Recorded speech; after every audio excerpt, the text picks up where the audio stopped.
Days when we wake up to news it's almost impossible to comprehend. And today is one of those days. And I'm going to talk about this, and I'm going to talk about how troubling it is, but I'm also going to remind us that we're going to have to fight through everything that's being thrown at us. Just like generations before did, this is an extraordinarily difficult time, layer upon layer of crisis. But we won't give up in the midst of this. And I have to say, sometimes you see things that just are astounding, even with all the shocks we've experienced recently. So the news this morning, the single largest drop in the gross domestic product of this nation in its history. That's what we've lived through over these last 5 months. It's almost impossible to comprehend. As recently as February, a thriving economy, this city in many ways the strongest it's ever been, and look what we all have been put through. And look at the human cost. Look what's happening in every neighborhood of the city to hardworking families. Look how much people have been through, and there's so much more ahead. That's the honest truth. We, of course, need to recognize, first of all, the impact on lives, the impact on families in terms of those we've lost. Our nation now has lost over 150,000 people.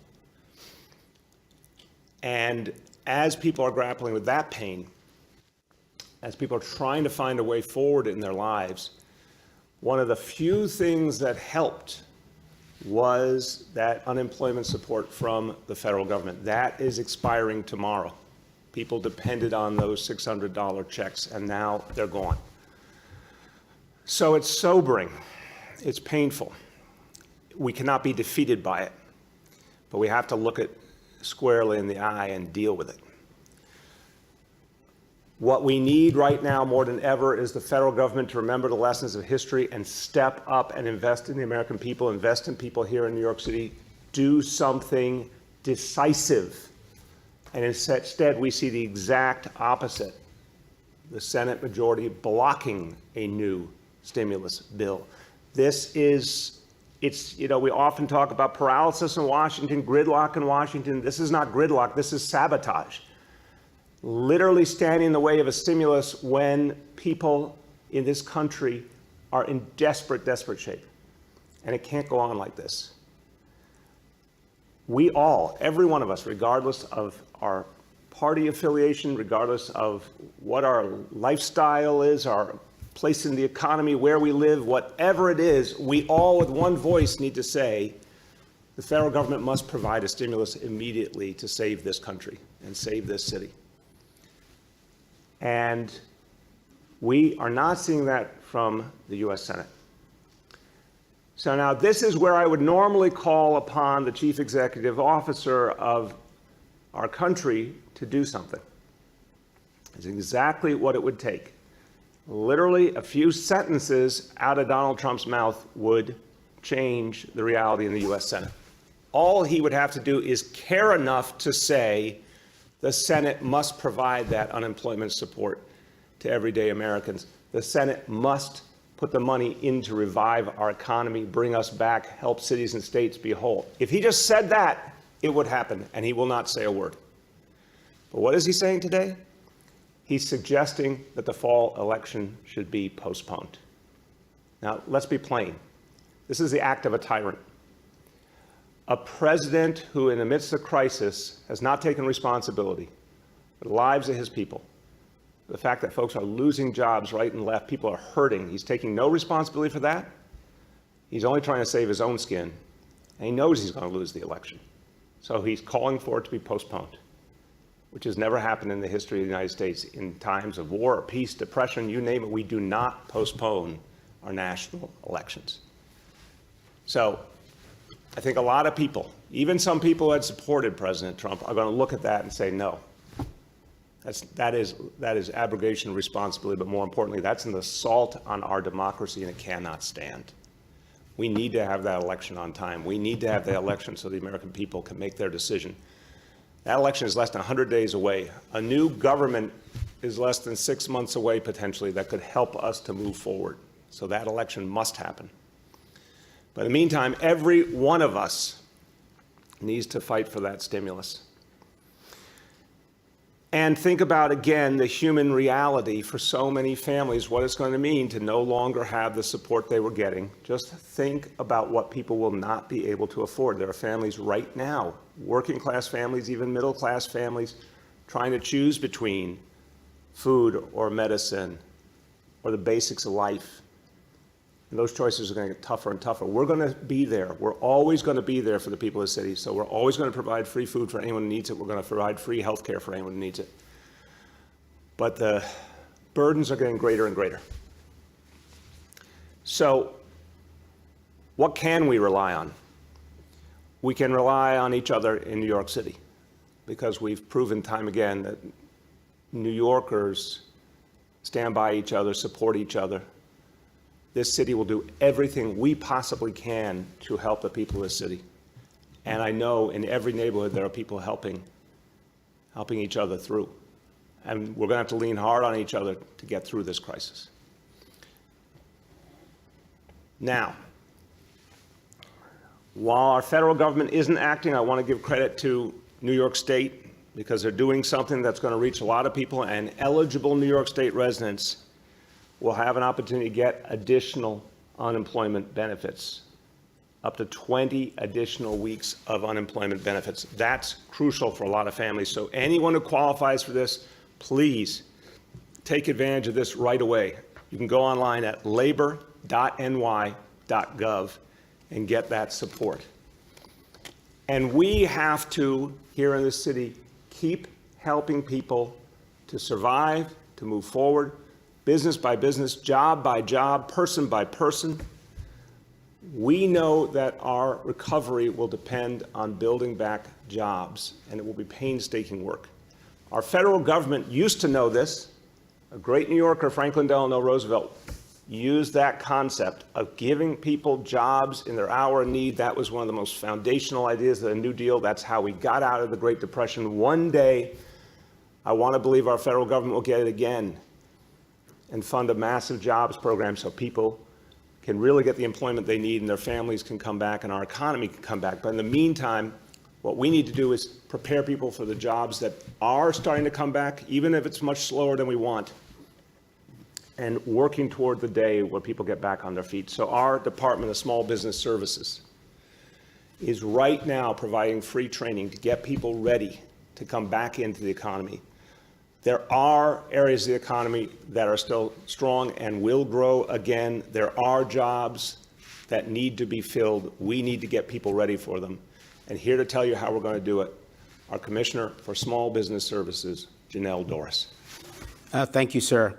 As you said, Mr. Mayor, New Yorkers have been going through a hard time, and many have lost their jobs of no fault of their own. We know that this is in our immigrant community, our people of color, and also our young people who are getting hit the hardest. But we're here to help at SBS, and we've been doing that throughout this pandemic. We're here to provide the training, the resources that they need. We've already connected and worked with 37,000 New Yorkers. We will continue to work with additional New Yorkers as they call into our hotlines and seek the support that they need. We are training them in in-demand skills for our tech industry, healthcare, industrial, media, and entertainment industry. We are working with them in home health aid and commercial drivers as well. We're also working with our Workforce One centers, 18 Workforce One centers across the city who've been working virtually to assist New Yorkers to get jobs that they so critically need. Since mid-March, we have worked with over 500 employers to fill 9,800 jobs. We're currently working with those employers to fill 3,600 jobs. So listen, if you're a New Yorker and you need assistance and you need support, please make sure that you visit us on our website, nyc.gov/workforce. But before I turn it back to the mayor, this work is critical work, and our essential workers have been doing an amazing job getting us back to where we are now. We had some job seekers who came into our virtual Workforce One centers who were looking for support and help, and we were able to help them. John, who was looking for a pivot in his career, didn't have a job, was seeking help and support, came to our Workforce One Center. He's now employed as a transport nurse in our health and hospital care system. That's happened as of April. We're continuing to do that to hundreds of New Yorkers.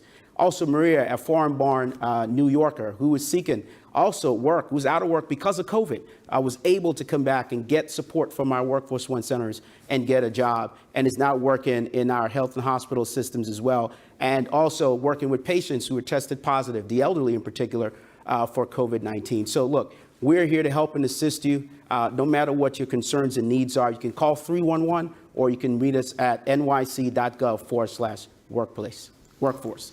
Thank you very much, Janelle. Appreciate what you and everyone at Small Business Services is doing to help people get back on their feet. So this is something we're going to be talking about for a long time. How we're going to bring back New York City, how we're going to bring back jobs, how we're going to get people connected to jobs, how we're going to help people get into the industries that will grow again. We have a lot of work to do ahead in this city, and we're going to be talking about a lot over the coming weeks and months. But we continue to face the immediate challenges.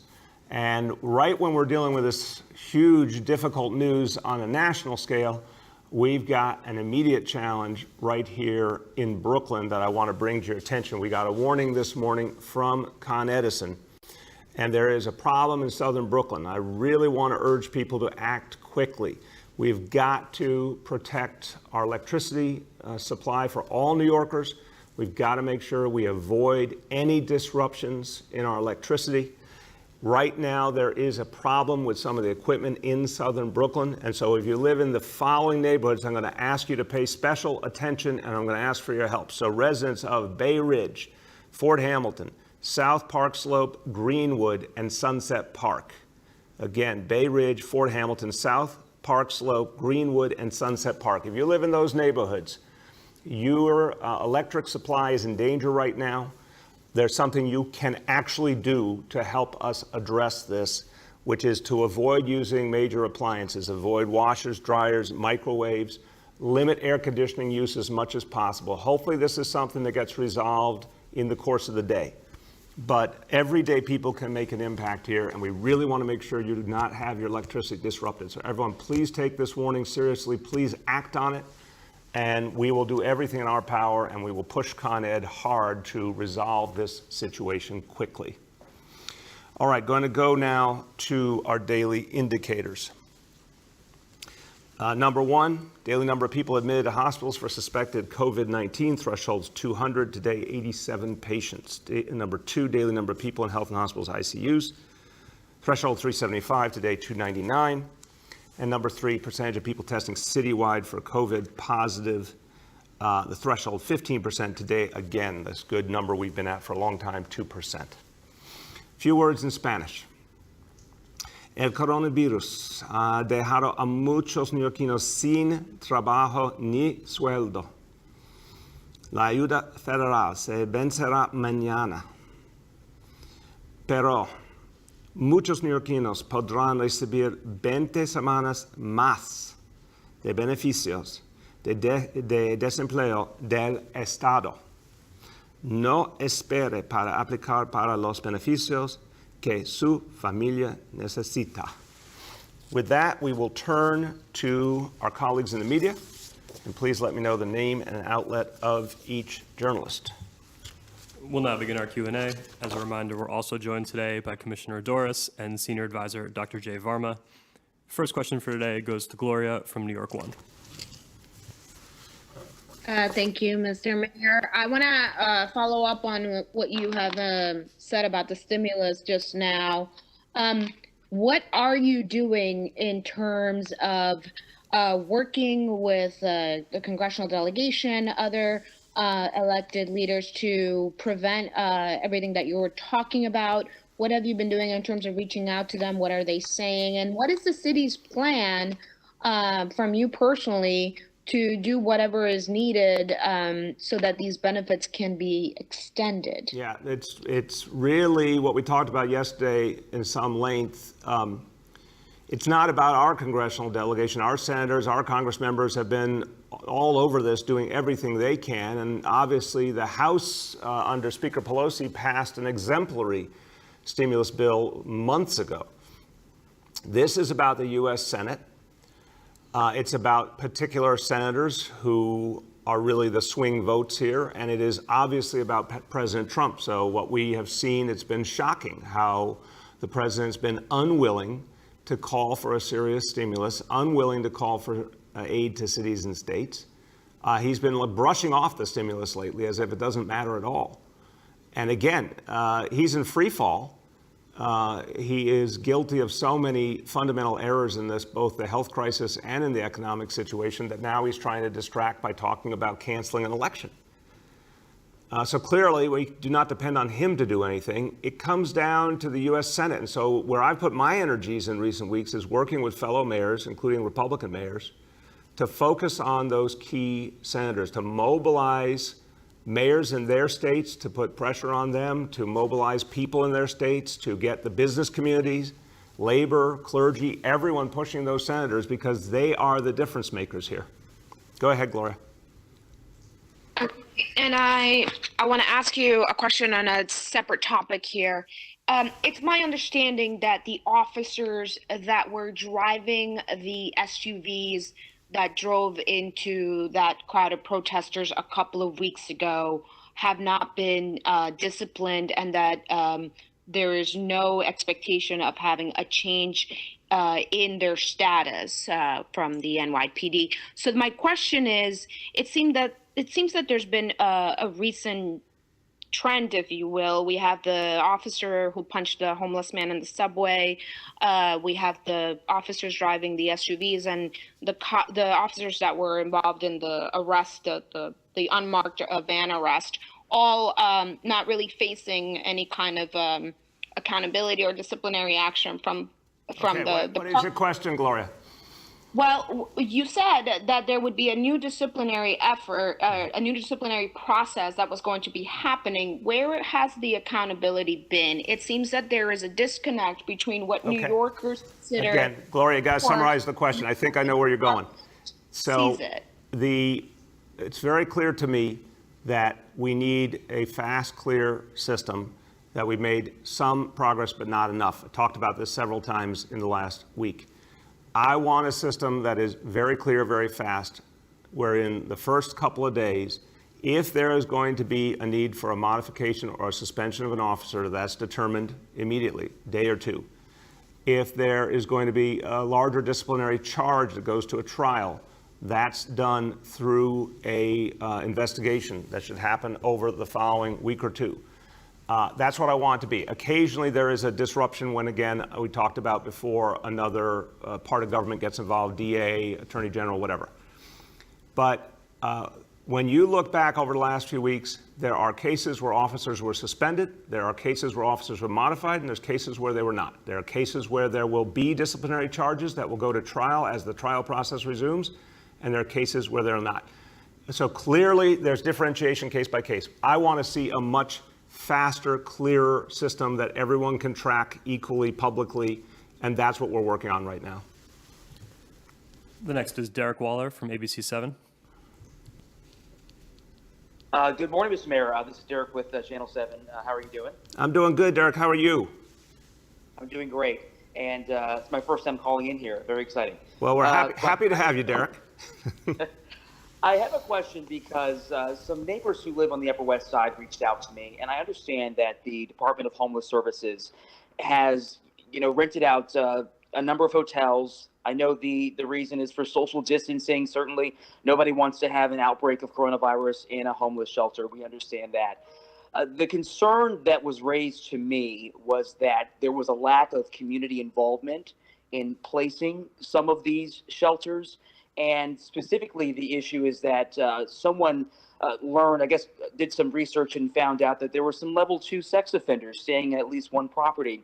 And, neighbors were concerned about that, basically that they feel like they were left out of the process. And my question is was there any way, without, dealing with privacy laws, I guess, was there any way to make neighbors feel like they had a more of a say in that process? Yeah, and, look, and what can you say to those Derek, concerns? okay, let's again, I want everyone try and get to the question. So,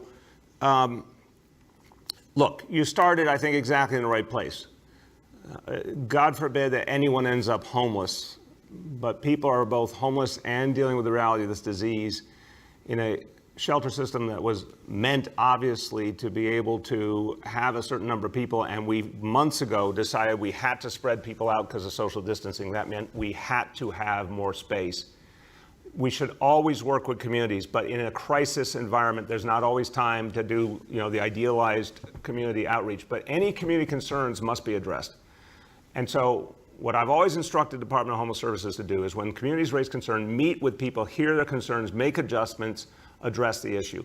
Now, there's one case, I don't know if it's where you're referring to or somewhere else. There was one case this week where a really bad mistake was made.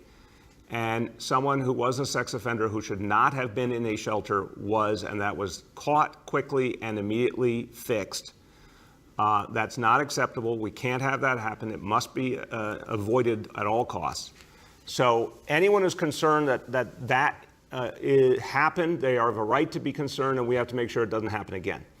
But in terms of hearing communities, I think the best thing we can do in a crisis atmosphere like this is get people into safe shelter settings where we're not going to run the risk of spreading the coronavirus, and then work with communities to make it as fair and appropriate for the community as possible. Go ahead, Derek. I think that really answered my question. Yeah, I think that people were just concerned that they didn't have a say here. So thank you very much. Thank you, Derek. The next is Marcia from CBS. Mayor, I know that you made an impassioned plea to President Trump to deliver money for local aid to localities and stimulus money. But when talking to Congressman Peter King about the inability of the delegation to deliver for New York, he said it's a very tough sell with Republican senators because they're very upset about a number of things in New York City, including the fact that you painted the Black Lives Matter mural in front of Trump Tower. I wonder if you regret that, and if you think that the president is regarding it as provocative, that the Republican senators are regarding it as provocative, and if maybe you think you shouldn't have done it. No, Marcia, not at all. Respecting millions of our fellow New Yorkers, people of African descent who have been disrespected for so long, this is necessary in this moment. It was exactly the right thing to do to paint that mural. And we're going to keep sending that message constantly that Black Lives Matter in New York City. They need to matter all over the country. That has nothing to do with the stimulus. The stimulus should be acted on for every part of this country. You heard the statistic this morning, as scary as all hell, that our economy is going through such decline. It has nothing to do with politics anymore or who likes who. This should be, from my point of view, the Republican senators should be thinking about the self-preservation of this country, not politics, and pass that stimulus for everyone. Go ahead.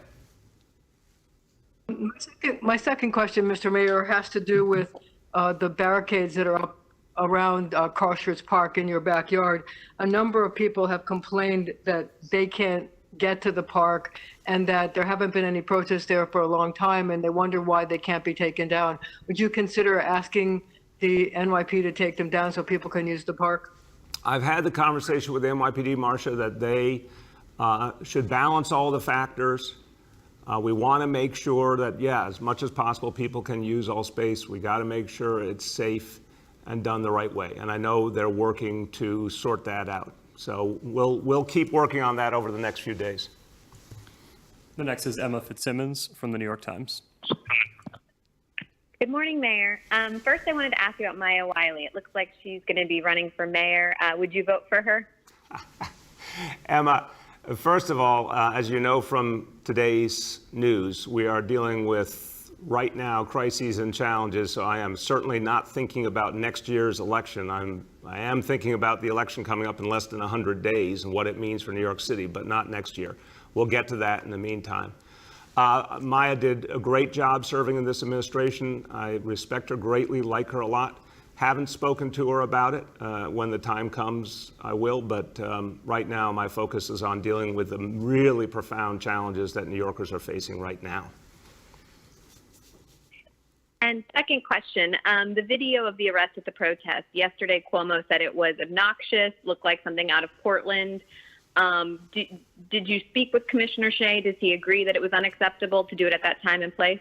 I spoke with Commissioner Shea about an hour after I think the video came out originally the other night, and then I spoke to him again yesterday. Look, I think it's clear, again, it was not the right time and place, and we have got to work to make sure people always know that the right to protest is protected in New York City, and that we, in fact, abhor what the federal government is doing in Portland. We would never allow anything like that here.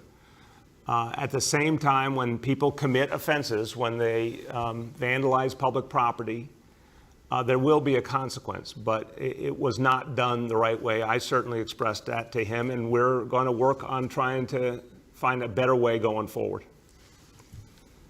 The next is Gersh from Streets Blog. Hello, Mr. Mayor. How are you? Good, Gersh, how you doing? Fine, can't complain. Just looking up the question here. So this morning, your Department of Transportation Commissioner Polly Trottenberg went on a Zoom call with City Law, and she said that your suspension of alternate side of the street parking has actually made it more difficult for the DOT to install bike lanes, and as a result, they're not being installed as quickly as they might have been in the past. You made the change in alternate side of the street because, in your words, you wanted to, quote, lighten the burden on car owners. But now, with what Trottenberg is saying, it seems that by lightening that burden, you've actually endangered cyclists and prevented her from doing a job you say you want, which is to increase cycling. So A, did you talk to Trottenberg about that? And B, how will you solve this new problem you created? Look, Gersh, it's the first time here. I've been with Polly in numerous meetings and calls, and she's never raised that to me. If that's a concern, I want to hear about it, and we'll work on it. Obviously, one thing that, Gersh, I will constantly remind you is this administration has greatly increased the number of bike lanes in this city. We've seen an explosion of city bike usage in our time. We created Vision Zero from scratch in this city, and it's been working to protect people. We know where we're going, and we want to keep doing more of all of this. There also is a really legitimate problem when people who do own cars have to constantly move those cars around, have to circle around looking for parking. That I don't like that one bit. If we can minimize that, we need to. But we'll look at all the factors and figure out how to balance them. Go ahead. Well, in a related question, Commissioner Trottenberg in the same Zoom call admitted that compared to London and Paris, New York City has done virtually nothing to expand pedestrian and cycling during the coronavirus crisis. Now, you impaneled the Surface Transportation Committee, members of which clearly recommended efforts on the scale of other world-class cities. So when will we see some of those plans rolling out? Again, New York City is just a different place. I've said it to you before. We're going to make the decisions based on our particular reality. I am certain you are attempting your best to interpret what Polly said, but I'd like to hear it from her respectfully, directly, and not hear your interpretation. I think the fact is we want to keep expanding every conceivable option and alternative. And we've seen how effective things like open streets have been. We keep expanding that. We keep expanding bike lanes. We want to see how far we can take both of them. We obviously did something that I was surprised didn't get more attention by putting a group of busways in place, starting with 14th Street and the new ones we announced. This is the direction we're moving in.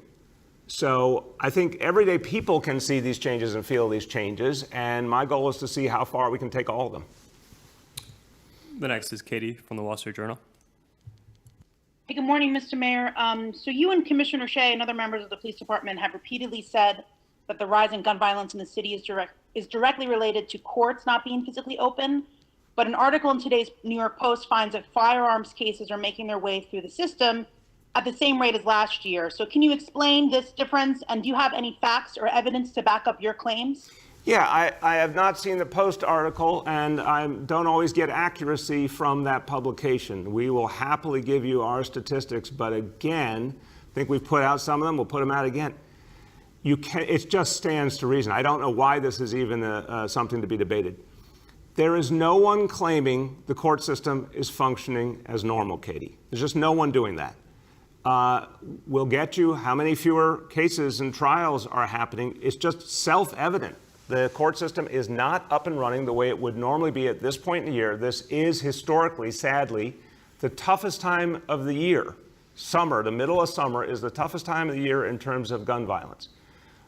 We do not have a fully functioning court system. That is a profound problem.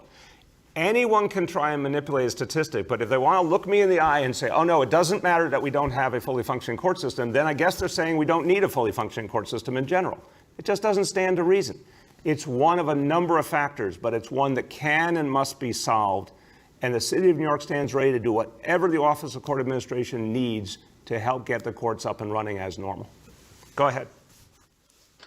I didn't write the story, but in defense of my colleagues, this is data that's from the NYPD. So maybe before insulting it and insulting the accuracy of it, you could read the article. It came out a few hours Katie, ago. respectfully, it's a publication. I'm sorry, Katie, I'm glad you want to defend your colleagues, but it's a publication that historically has provided inaccurate information. It may be accurate statistics in this case, but I'm just not going to be gentle about the point that when there is a history of inaccuracy and an axe to grind, it's worth saying. But the bottom line is what I'm saying to you. It stands to reason. You need a fully functioning court system. It is a crucial piece of the equation. If you want to argue you don't need one, please do. But I know you do. Go ahead. We have time for two more No, today. she had a second. Oh, I'm sorry. Katie, go ahead.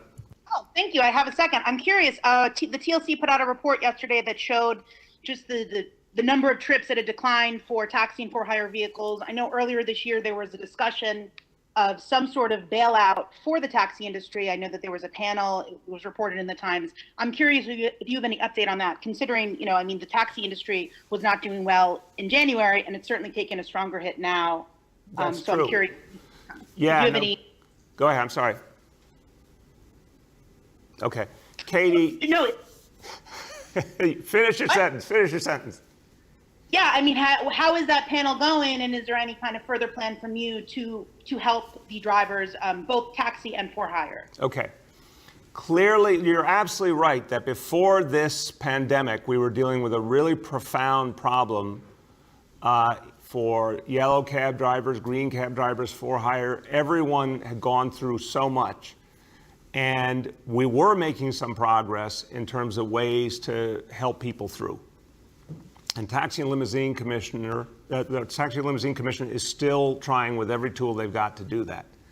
Some of the bigger solutions we were looking at, obviously everything got stopped because of the coronavirus. And obviously we, the City of New York, do not have resources for any kind of direct bailout. We should keep working for a federal solution. It's the kind of thing that would fit beautifully in a stimulus now, or even if we can't get everything we need in the next stimulus. Again, it's time to start talking about life 6 months from now, when we might have a different president, a different Senate, and the potential for a much more real support for everyday working people. But we don't have the resources now. What I can at least say is anything we can do that we do have within our power now, we're going to try to do. And any driver needs help. The Taxi and Limousine Commission is trying to find ways to help people person by person. We have time for two more for today. The next is Susanna from Cranes. Good morning, Mr. Mayor. I wanted to ask about property taxes. When do you think we can expect to see data on how much property tax revenue the city received as of the July deadline? I don't know that answer, Susanna, but we'll get it for you. Obviously, there's a pretty regular system for when we have that number. We're all worried about every form of revenue declining, obviously, because people are going through so much. There's so many challenges, but we can get you that information soon. Go ahead. And my follow-up, do you have any sense of whether the revenue was significantly lower than usual? I am concerned across the board. I don't have the specifics on that, but I'm concerned across the board. We see a cascading reality. People are hurting more and more, and that's affecting revenue deeply, and that's affecting our ability to serve people and to employ our workforce to provide those basic services. This is a really, really tough situation. It's as clear as it could be why this is exactly the scenario where you need a huge federal stimulus to stop this from continuing to cascade downward. And that's why I'm so worried right now. You know, the famous historical analogy from ancient Rome where Emperor Nero was fiddling while Rome burned. That's what President Trump is doing right now. And he should be the one, the loudest voice for a huge stimulus to save us from this cascading reality, not just New York City, everywhere. And again, he is silent and he is dithering in this moment. So I am very, very concerned that we're going to see decline revenue, especially based on the information that we heard this morning. Last question for today goes to Erin from Politico. Hi there, Mr. Mayor. I was wondering, in regards to the expiration of the unemployment assistance, do you have anything concrete on how that will affect the city? You know, how many New Yorkers, number one, are going to lose it? How much money it might take out of the economy? And for instance, any estimate of how many more people might become food insecure, rely on free food when this goes away? It's a great question, Erin. And obviously, as recently as the last few days, we really were hoping and praying that the federal government was going to avert this. I honestly thought the Republicans would believe it was not only the morally right thing to do, but just out of sheer practicality, they would not want to see the American economy crash more. I'm shocked they can't get it together to do this. Maybe today's news will actually force their hand. So we all were working from everything we're hearing in Washington on the assumption there would be an extension, and now, you know, the last few days have been very, very troubling. We'll get you whatever estimates we have, but I would say to you, huge impact on the people in New York City. Will definitely stress so many people in terms of their rent and the potential eviction. This is, again, why we need the leaders in Albany to act on a plan to allow people to stay in their homes and pay back their rent later when they're able to get income again if they've lost their income. We have to have that. We need that soon. I'm going to keep talking about that when the legislature comes back. That's a priority they have to address, especially because of the loss of these benefits. And on the food side, I think undoubtedly more people will become food insecure. We think that's over 2 million people right now. This will probably mean hundreds of thousands more. And I will only say to every single New Yorker, again, if you need food, we will provide you as much food as you need for your family for free, constantly. All you have to do is call 311 and we'll show you where you can get it. Or if you can't get to a site, we'll deliver it to you. So that is a pledge the city of New York makes to all its people. No one will go hungry in this city. Go ahead, Aaron. Okay, great. And then my second question is just sort of a broader question. You know, we're in phase 4. Phase 4 is the last phase. There's nothing else planned. Obviously, a lot of things are still closed. There's no timeline for things like indoor dining or malls or museums or anything like that.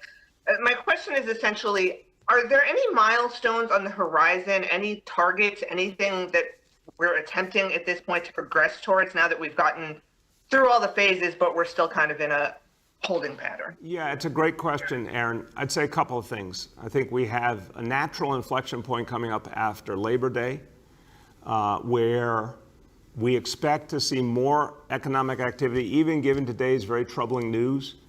It still makes sense that there's always some pickup after Labor Day, people coming off the summer. We know a lot of people were trying to restart their businesses and wanted to take a little more time. I think you'll see some of those folks come back now.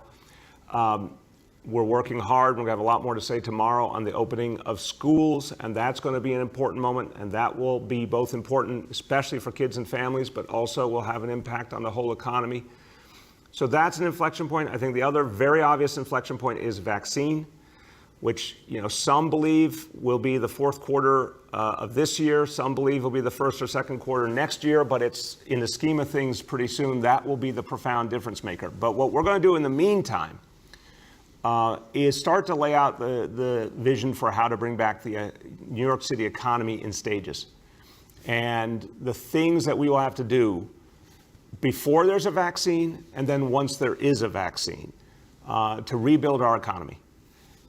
So not the same boundaries as the phases, but we want to start laying out plans for how each industry can start to come back slowly but surely and then really have a rebound once there is a vaccine.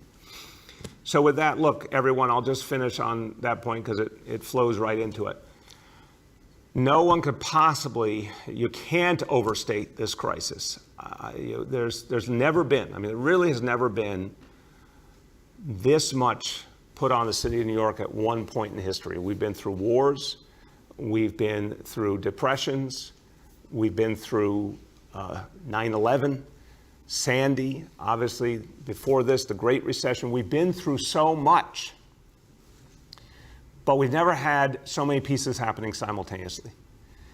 And it could cause anyone to worry that there may not be a turnaround up ahead. But I'm going to keep saying I am absolutely convinced the history tells us that New York City always comes back because of New Yorkers.